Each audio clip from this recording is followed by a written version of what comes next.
Hello and welcome to Barbados, the birthplace of rum. My name is David Barker, changing the world one drink at a time, and I want to invite you down to my beautiful island where you will experience the libations of our 4 award-winning rum distilleries. You will see our pot, our column still distillation, our barreling, our fermentation process. You get it all when you come to Barbados. Also, you would enjoy the libations of our rum shops that we have here. Let me tell you something about our rum shops. We got over 1,000 here. And guess what? They're just as much as churches because we're a spiritual island.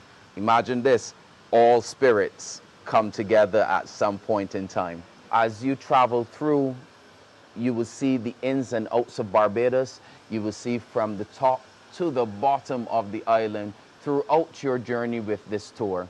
Could you imagine Barbados is the birthplace of rum? We were making rum since the 1600s.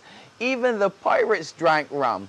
Imagine if you were a pirate. So all you need to do, come on down.